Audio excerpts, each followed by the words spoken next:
함께 읽은 말씀은 로마서 전체의 주제를 담고 있는 중요한 말씀입니다. 학자들은 로마서 1장 16절 17절은 로마서 전체를 요약하는 핵심적인 구절이라고 말하기도 하죠. 13절에서 사도 바울은 로마를 방문할 계획을 여러 번 세웠지만 길이 막혀서 갈 수가 없었다라고 말하는데요. 이어지는 14절과 15절은 왜 로마에 가고자 했는지 그 이유에 대한 설명입니다. 헬라인이나 야만인이나 지혜 있는 자나 어리석은 자에게 다 내가 빚진 자라. 그러므로 나는 할 수 있는 대로 로마에 있는 너희에게도 복음 전하기를 원하노라. 왜 바울은 로마에 가고 싶어 했습니까? 이유는 심플합니다. 로마에 있는 성도들에게도 복음을 전하고 싶었기 때문입니다. 그렇다면 복음을 전하고자 하는 바울의 간절함은 어느 정도였을까요? 14절에서 바울은 나는 빚진 자라고 말하고 있습니다. 내가 빚진 자다. I am under obligation. 나에게는 반드시 행해야만 하는 의무가 있다. 그런 뜻이죠. 헬라어로는 채무자라는 뜻인데 굉장히 강력한 단어입니다. 갚아도 되고 안 갚아도 되는 그런 의무가 아닌 반드시 갚아야 하는 그런 의무를 지닌 자이기 때문입니다.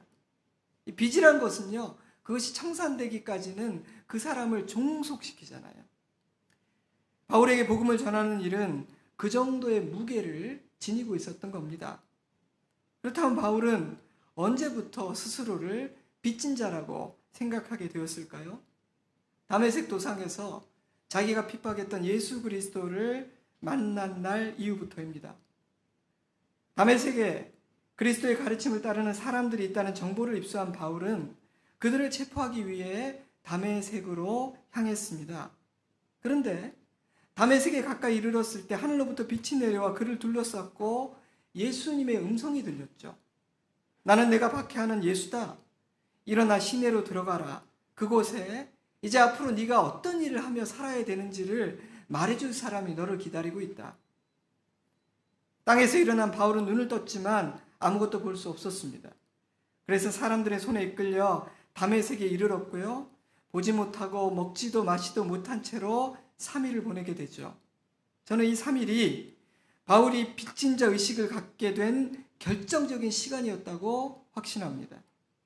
그 사흘은 바울의 정체성이 새롭게 정립되는 시간이었고 삶의 방향이 뒤바뀌는 중요한 시간이었습니다. 왜냐하면 그 4일이 지난 후 아나니아를 만나 눈을 뜨자마자 각 회당으로 다니며 예수가 하나님의 아들이심을 전파하기 시작했거든요. 그 후에 바울은 뒤를 돌아보지 않았어요. 과거의 삶으로 돌아가지 않았습니다. 다메섹은 발칵 뒤집혔고 당황한 유대인들은 사울 죽이기를 공모하기까지 했습니다. 예수 믿는 자를 결박하기 위해 온 사람이 예수를 전하고 있으니 얼마나 당황했겠습니까? 여러분, 예수를 만난 그 사건은 바울의 삶의 지각 변동을 일으켰습니다. 근데 생각해보면 그것이 정상이죠.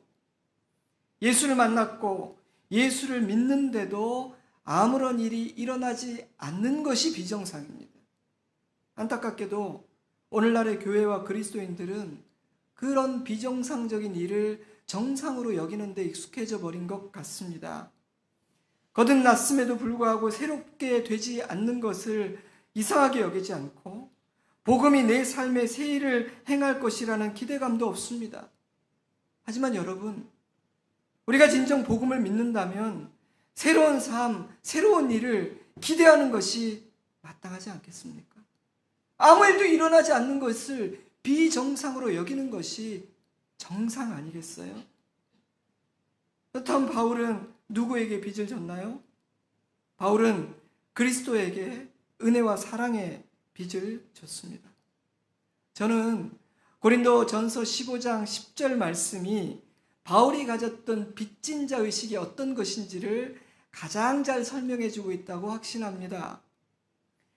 그러나 내가 나 된 것은 하나님의 은혜로 된 것이니 내게 주신 그의 은혜가 헛되지 아니하여 내가 모든 사도보다 더 많이 수고하였으나 내가 한 것이 아니요 오직 나와 함께 하신 하나님의 은혜로다. 아멘. 저는 빚진 자 의식과 동의어가 은혜 의식이라고 생각해요. 갚아야 할 빚이 있다는 생각이 아닌 은혜를 입었다는 생각이 삶의 동기가 되는 사람, 그것이 빚진 사람이에요. 저는 바로 이 부분이 세상에서 빚진 자와 하나님의 앞에 빚진 자의 결정적인 차이라고 생각해요. 때문에 세상에서 빚진 자들은 피가 마르고 뼈가 마르지만 그리스도에게 빚진 자들은 모든 것을 은혜로 여기며 감사하는 삶을 삽니다. 그들은 자유합니다. 의무감이 아닌 기쁨으로 헌신합니다. 바울의 삶이 그랬어요. 그는 자신과 같이 큰 죄인을 구원해 주신 그리스도에게 은혜를 줬다고 생각했습니다. 그래서 일평생 기쁨으로 자원하는 마음으로 그리스도에게 헌신하는 삶을 살겠다고 자기를 바쳤습니다. 여러분, 바울이 가진 채무의식은 누군가가 강제로 지워진 의무가 아니라 은혜의식으로 말미암아 스스로 자발적으로 갖게 된 사명이었습니다. 또한 바울은 헬라인이나 야만인이나 지혜 있는 자나 어리석은 자, 세상 모든 사람에게 빚을 졌다고 생각했습니다. 그들은 과거의 자신이었고 자신도 영원히 그 자리에서 머물러 있을 수 있었지만 주님의 사랑으로 인해 먼저 복음의 은혜를 입었다고 생각했기 때문입니다. 그래서 바울은 아직 그리스도를 만나지 못한 모든 사람들에게 이 은혜의 복음을 전해야 한다고 생각했습니다. 바로 그것이 그가 이방인의 사도로 선교여행을 떠나게 된 이유였어요. 빚진 자 의식. 근데 바울이 빚졌다고 생각하는 사람들 중에는 로마 교회 성도들이 포함되어 있었습니다. 그래서 15절을 보면 구체적으로 로마에 있는 너희에게도 복음 전하기를 원한다라고 말합니다. 다시 읽어드릴게요. 그러므로 나는 빚진 자이기 때문에 나는 할 수 있는 대로 로마에 있는 너희에게도 복음 전하기를 원하노라. 할 수 있는 대로 I am so eager to, 너무도 간절하게 라는 뜻이에요. 바울에게 복음 전하는 일은 해도 그만 안 해도 그만인 일이 아니라 반드시 해야만 하는 일이었다는 뜻이죠. 근데 의아한 점이 있어요. 로마 교회는 이미 복음을 들은 교회라는 것입니다. 근데 바울은 또 복음을 전해야겠다고 말해요. 이 사실이 무엇을 의미할까요? 복음은 한 번 들었다고 해서 다시 듣지 않아도 되는 것이 아니라는 뜻입니다. 내가 신앙생활을 몇 년 했는데 또 복음을 들어? 이제 좀 더 수준 높은 것 들어야 되는 거 아니야? 잘못된 생각입니다. 복음은 듣고 또 들어야 하는 기독교 신앙의 정수이며 최고봉입니다. 복음은 논리적으로 이해하기 위해, 논리적인 이해를 위해 주어진 것이 아닌 우리가 살아내야 할 삶의 원리이며 새로운 삶을 살 수 있도록 하는 하나님의 능력입니다. 그러므로 복음은요, 듣고 또 들어야 됩니다. 우리는 복음을 다 알지 못해요. 복음은 묵상하면 할수록 더 풍성해지는 하나님의 지혜입니다. 이어지는 16절, 17절은 바울이 왜 그토록 복음을 전하고 싶어 했는지에 대한 대답이에요. 왜냐하면 내가 복음을 부끄러워하지 아니하노니, 왜냐하면 이 복음은 모든 믿는 자에게 구원을 주신 하나님의 능력이 됨이라. 왜냐하면 복음에는 하나님의 의가 나타나서 믿음으로 믿음에 이르게 하나니 기록된 바 오직 의인은 믿음으로 말미암아 살리라 함과 같으니라.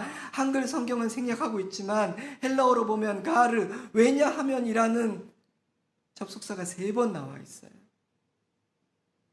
내가 나를 빚진 자로 인식하고 간절히 복음을 전하고자 하는 이유는 왜냐하면 이런 뜻입니다. 그 이유는 무엇입니까?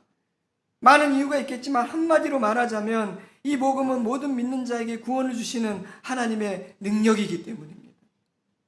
때문에 바울은 복음을 부끄러워하지 않았습니다. 바울에게 복음은 신앙과 삶의 근본이며 전부였기 때문이죠. 여러분, 그는 율법의 사람이었어요. 굉장히 철저한 율법의 신봉자였습니다. 근데 그런 그가 완전히 복음의 사람이 됐어요. 의미가 있지 않습니까? 율법을 모르던 사람이 아닌 율법의 사람이었던 바울이 복음의 사람이 되어서 복음이 전부로 알고 있다. 이거 의미가 있지 않습니까? 바울 서신 읽어보면요, 그는 율법과 그 누구보다 치열하게 싸웁니다. 조금이라도 복음을 훼손시키려는 사람이 나타나면, 복음에 어떤 불순물을 섞으려고 하면 맞서서 싸웁니다. 바울 막 그런 사람 아님에도. 갈라디아서 3장 1절, 어리석도다. 예수 그리스도께서 십자가에 못 박히신 것이 너희 눈앞에 밝히 보이거늘 누가 너희를 깨닫냐? 너희가 성령 받은 것이 율법의 행위로냐 혹은 듣고 믿음으로냐? 너희가 이같이 어리석으냐? 성령으로 시작하였다가 이제는 육체로 마치겠느냐? 바울은 자기의 신앙을 이렇게 고백합니다. 갈라디아서 6장 14절, 그러나 내게는 우리 주 예수 그리스도의 십자가 외에 결코 자랑할 것이 없으니 그리스도로 말미암아 세상이 나를 대하여 십자가에 못 박히고 내가 또한 세상을 대하여 그러하니라. 아멘. 그런 율법을 통해 구원을 얻을 수 있고, 율법이 인생과 세상 모든 문제의 해답이라고 철저히 믿고 철저하게 율법 아래에서 살았고 율법을 지켰던 사람이고 율법을 지켜야 한다고 가르쳤던 사람이에요. 근데 왜 이렇게 바뀌었습니까? 복음의 능력을 체험했기 때문이에요. 그래서 그는요, 과거를 버렸어요. 그는 더 이상 옛날의 바울이 아니에요.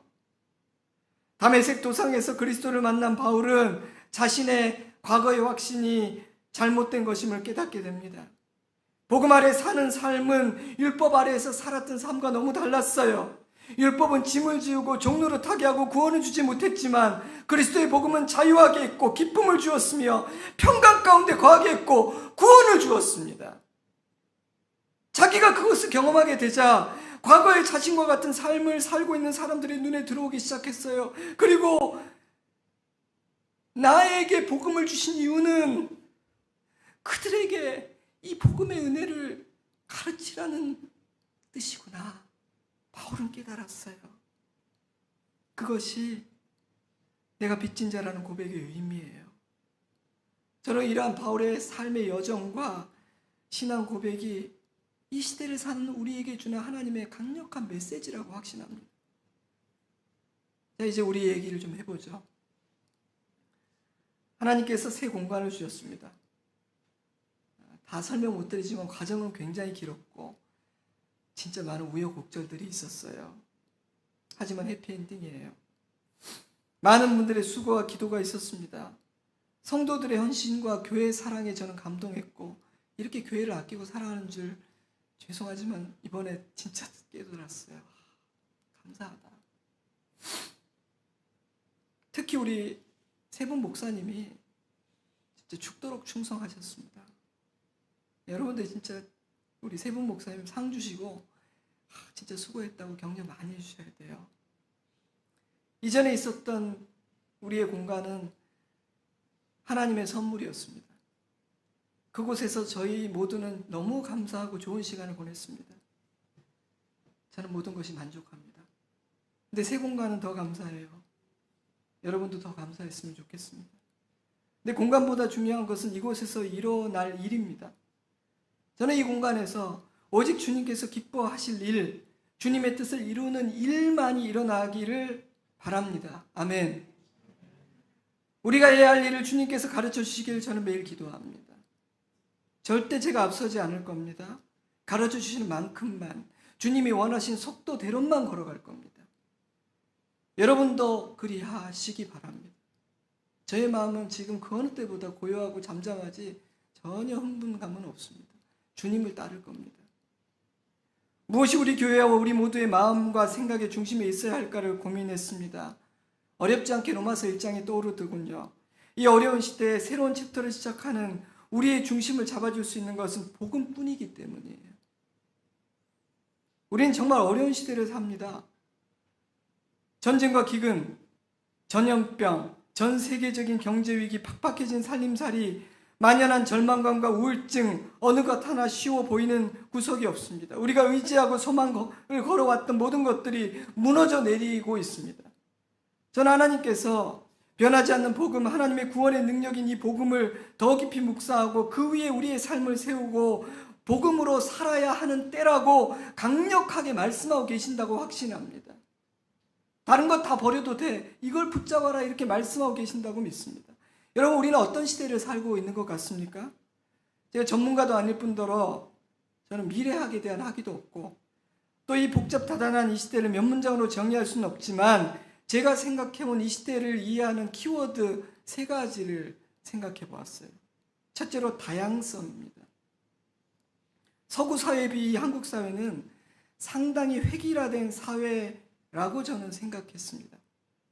단일 민족이기 때문인지, 군대 문화 때문인지, 유교적인 체면 문화의 영향인지는 알 수 없지만 좀 이렇게 획일적인 생각과 어떤 하나의 흐름이 있는 사회, 유행이 있으면 그걸 막 줄 서서 다 따라가는 경향이 강한 사회, 그것이 이 나라였다고 저는 생각합니다. 근데 이제 많이 달라지고 있습니다. 이념, 가치관, 행복한 삶에 대한 생각, 삶의 의미, 결혼과 가정에 대한 생각, 교육에 대한, 양육에 대한 관점, 너무너무 다양한 생각을 가진 사람들이 이제 공존하는 시대예요. 3명만 모여도 생각이 달라요. 아닙니까? 세대 간의 간극이 커졌어요. 근데 더 문제는 세대와 세대의 간격이 굉장히 좁아졌다는 거예요. 무슨 말인가 하니 예전에는 40대와 60대 적어도 한 10년, 20년 차이가 나야 세대 차이가 난다 이랬는데 요즘은 25살과 30살도 세대 차이를 강하게 느낍니다. 그 차이는 더 심해질 거예요. 그러니 이제 더 이상 내 때라는 말을 하면 안 됩니다. 그런 말이 안 통해요. 정형화된 한 가지 생각을 고집해서는 안 돼요. 근데 안타깝게도 이런 다양성은 이 사회의 갈등과 분열을 일으켜내고 있습니다. 단일 민족인 우리에게는 아직 피부에 와닿지 않지만 서구 사회의 경우에는 인종 간의 갈등이 그 어느 때보다 심각해지고 있어요. 정치인들은 표를 얻기 위해 인종 간의 갈등이나 젠더 간의 갈등, 이념의 갈등을 조장하는 아주 못된 일을 하기도 합니다. 거기에 넘어가시면 안 돼요. 저는 정치적 신념의 차이로 인한 갈등과 충돌도 심화되고 그것 때문에 어려움을 겪는 교회도 생길 수 있다고 생각합니다. 복음이 중심되지 못하면. 여러분, 왜 이런 일이 일어나는지 아세요? 우리의 그릇과 실력은 아직 이 사회의 변화된 다양성을 품어낼 준비를 갖추지 못했는데 세상은 우리 실력보다 훨씬 빨리 다양해져 버렸기 때문이에요. 제가 하나 예를 들자면 저는 가정의 달 설교가 점점 어려워집니다. 옛날엔 가정하면 딱 정형화된 가정의 모습이 있잖아요. 아빠, 엄마, 아들, 딸, 할아버지, 할머니. 지금은요, 가정의 모습이 굉장히 다양해요. 그래서 25분, 30분의 설교로 그 모든 가정을 담아내기가 어려워요. 다양해요. 여러분, 다양성의 시대를 살아내야 하는 우리에게 필요한 실력이 뭘까요? 저는 공존의 실력, 다름을 이해하고 품어내는 크고 넓은 마음, 하나됨을 이루는 실력이라고 생각해요. 이 시대는요, 화평하게 하는 자, 피스메이커들을 필요로 합니다. 근데 우리의 실력으로는 그런 실력을 가질 수가 없어요. 그래서 복음이 필요한 거예요. 그래서 복음이 필요한 거예요. 율법의 사람은 정죄하고 판단하고 비난하고 가르치는 일을 합니다. 그래서 본이든 본이가 아니든 갈등을 조장하고 분열을 시키게 되죠. 율법주의가 맺는 열매는 그런 것이에요. 하지만 복음은 하나 되게 하는 능력입니다. 복음은 우리의 마음을 부드럽게 만들고 넉넉하게 만들고 유연하게 합니다. 복음은 사랑하고 위로하라고 말합니다. 복음만이 참된 하나됨을 만들 수 있습니다. 사랑하는 성도 여러분, 우리 교회가 복음의 교회 되기를 바랍니다. 우리 모두가 복음화 되기를 바랍니다. 새 성전에서 공존의 실력, 다름을 이해하고 품어내는 실력, 하나됨을 이루는 실력을 길러내고 우리 모두 화평하게 하는 피스메이커 되기를 주님의 이름으로 축복합니다. 둘째로 예측 불가능성입니다. 피조물인 인간은 처음부터 아무것도 예측할 수 없는 내일 일을 알 수 없는 존재였습니다. 피조물이니까. 하지만 교만한 인간은 나는 안다, 나는 알 수 있다 착각하며 지금까지 살아왔어요. 근데 그런 생각들이 조금은 무너지는 것 같아요. 코로나 팬데믹은 그런 생각을 가속화시켰죠. 근데 왜 예측이 불가능한 세상으로 점점 빠르게 가고 있는 걸까요? 제 생각에는 예측이란 과거의 경험과 패턴을 기반으로 하는 것인데 우리는 점점 초유의 일들을 경험하고 있기 때문이에요. 경험해보지 못한 일. 그러니까 과거의 패턴과 경험으로 해석이 안 돼요. 예측 불가능의 시대를 사는 우리에게 필요한 자세는 무엇일까요? 저는 겸손한 마음이라고 생각했습니다. 겸손한 자세. 지난 3년여 코로나의 시간은 인간을 겸손하게 만드는 시간이었어요. 왜냐하면 예측할 수 있는 것이 별로 없었고 예측대로 되는 것도 없었기 때문입니다. 그럼에도 불구하고 다시 힘주고 살아서 되겠습니까? 교만은 언제나 어리석은 일이었지만 앞으로는 더 어리석은 일이 될 거예요. 여러분, 복음은 우리를 겸손하게 만듭니다. 복음의 사람은 은혜의식을 가졌기 때문에 교만할 수가, 복음과 교만은 어울리지 않아요. 잘난 체하고 나는 알고 너는 모르니 내가 너를 가르치겠다, 시대착오적인 생각이고요. 우리는 서로 배우는 존재예요. 우리는 서로 섬기고 서로를 위해서 기도해 주어야 합니다. 그것이 복음의 정신입니다. 사랑하는 성도 여러분, 우리 교회가 복음의 교회 되고 우리 모두가 복음화 되기를 축복합니다.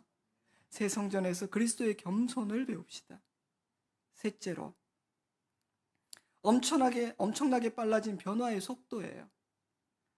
세상은 빠르게 변화하고 있었지만 변화의 속도는 훨씬 빨라졌습니다. 더 놀라운 것은 과거는 어떤 같은 플랫폼 안에서 조금씩 변화됐지만 지금은 아예 그냥 플랫폼 자체가 없어지고 새 플랫폼이 생겨요. 때문에 옛 기술과 방식이 쓸모 없어져 버리는 일이 일어납니다. 예를 들면 전기차가 양산되면 휘발유로 움직이던 차를 고치던 기술이 이제는 의미가 있어져요, 없어져요? 없어져요. 다시 배워야 돼요. 그러니 여러분, 우리는요, 전에 통했던 방법이라고 해서 지금도 반드시 통할 거라고 생각해서는 안 되는 그런 세상을 살고 있는 거예요. 쉬운 예 하나를 들게요. 장례 예배 때 있었던 일인데, 저희 교회 장례인데 기도 순서를 맡은 목사님이 안 오시는 거예요. 그럴 리가 없는 분인데 제 걱정이 됐어요. 분명히 무슨 일이 생긴 것이다. 근데 예배가 다른 분의 기도 부탁하고 예배 시작하고 이제 왔어요.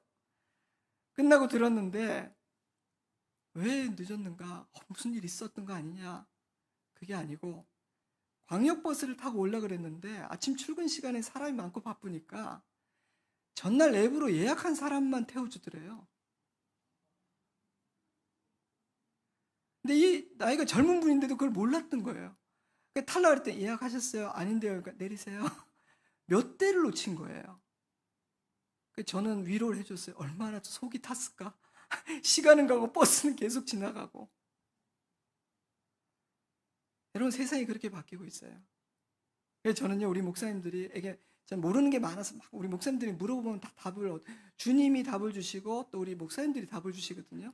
그래서 제가 많이 물어봅니다. 근데 요즘은 꼭 하나 덧붙여서 묻는 게 있어요. 목사님, 그거요, 이렇게 하시면 됩니다라고 물으면 제가 덧붙여요. 목사님, 지금도 그렇게 운영되는지 한 번 더 확인해 주시겠어요? 왜냐하면 몇 개월 만에 세상이 바뀌더라고요. 엄청난 속도로 변화하는 시대를 살아내야 하는 우리에게 필요한 실력이 뭐라고 생각하세요? 저는 본질을 붙드는 실력, 그리고 유연함, 그리고 지혜라고 생각했어요.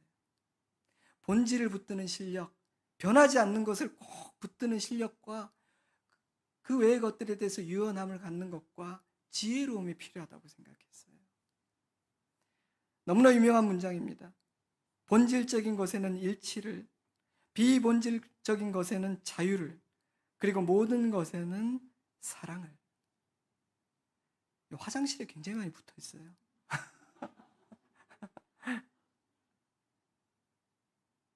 여러분, 먼저 내가 붙잡아야 하는 본질이 무엇인지를 알고 그 본질을 확고하게 붙들고 이해하는 우리이기를 바라요. 저는요, 본질을 붙든 사람만이 유연함과 자유함을 가질 수 있다고 생각해요. 본질과 중심이 없는 유연함과 자유는 그냥 줏대가 없는 거예요. 우리가 먼저 해야 될 일은 내가 붙잡아야 되는 본질이 무엇인지를 아는 겁니다. 뭡니까? 복음이에요. 율법주의는 완고하지만 복음은 매우 유연합니다. 율법주의는 종으로 살게 하지만 복음은 자녀로 살게 합니다. 율법은 판단하고 정죄하고 죽이기를 좋아하지만 복음은 살리고 치유하고 회복시키고 세웁니다. 복음은 사람의 지혜가 아닌 하나님의 지혜입니다. 때문에 복음의 사람은 본질을 확고하게 붙든 유연하고 지혜로운 사람이죠. 매우 유연해요, 복음의 사람들. 사랑하는 여러분, 나는 율법 아래 살고 있는 것 같습니까? 복음 안에서 살고 있는 것 같습니까? 내가 하는 말은 복음적입니까? 나의 자녀 양육 방식은 복음적입니까? 우리 교회가 복음의 교회 되기를 바랍니다.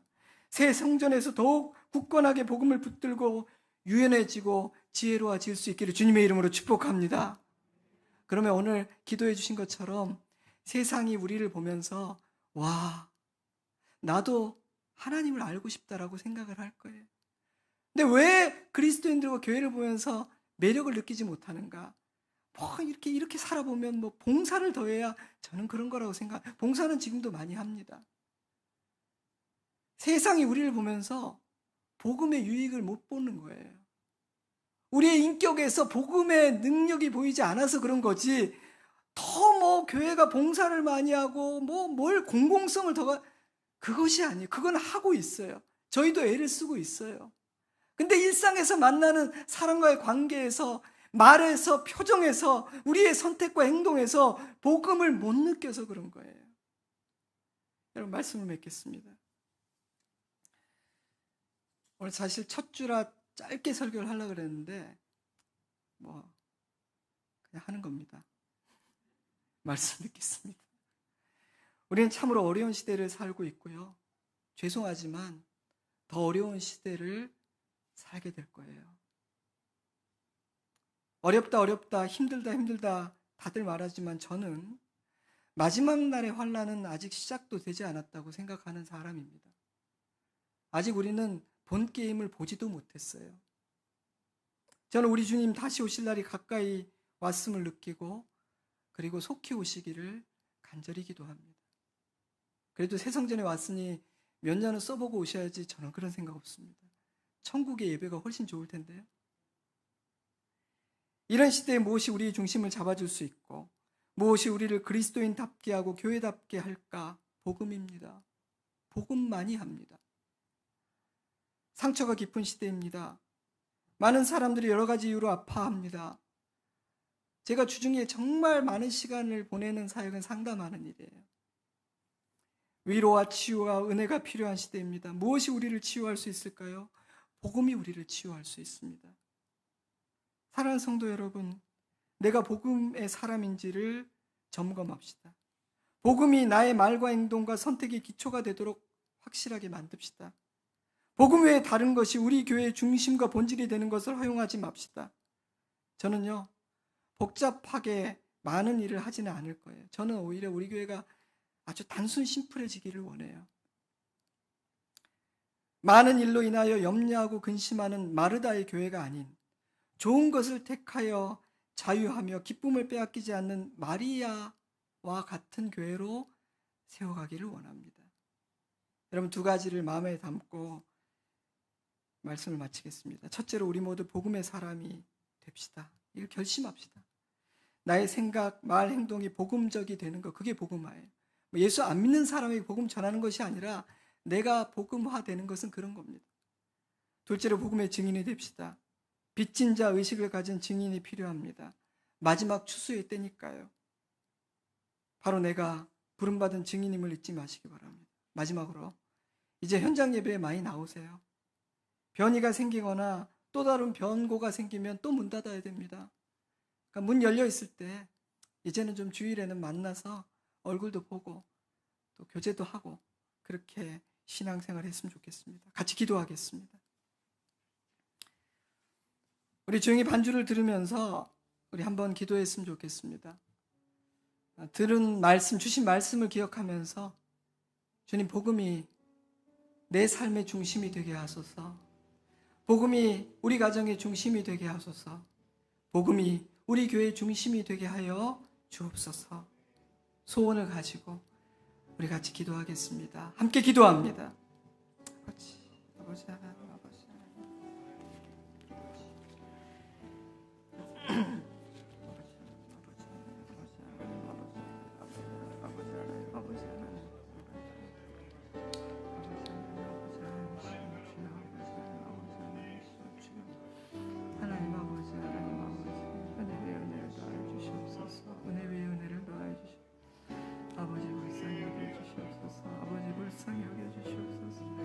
아버지 하나님이시여 주여 아버지 하나님 아버지 하나님 주여 아버지 하나님 아버지 하나님 아버지 주여 주여 아버지 감사합니다. 아버지 하나님 아버지 하나님 좋으신 하나님 감사합니다. 모든 것이 은혜입니다. 모든 것이 은혜입니다. 하나님만 함께 계시면 됩니다. 저희 교회가 오늘까지 왔고 또 이렇게 새로운 성전을 갖게 된 것도 다 하나님이 하신 일입니다. 그래서 앞으로도 걱정하지 않습니다. 주님만 잘 따라가기를 원합니다. 오늘 우리가 걸어갈 길의 중심에 무엇이 있어야 하는지, 우리의 삶에, 우리 가정에, 이 교회의 중심에 무엇이 있어야 하는지를 가르쳐 주시니 감사드립니다. 우리 모두 합심하여 복음을 지키겠습니다. 복음화 되겠습니다. 복음이 아닌 다른 것들이 자꾸만 중심 자리를 차지하고 한 역할 하려는 것과 맞서 싸우겠습니다. 그래서 세상에 복음을 보여주겠습니다. 영혼을 구원하겠습니다. 우리를 불쌍히 여기시고 도와주시옵소서. 우리 성도들이 참 애를 썼습니다. 참 헌신했습니다. 이들의 헌신을 주님 격려해 주시고 많이 칭찬해 주옵소서. 감사드리며 예수님 이름으로 기도드리옵나이다. 아멘.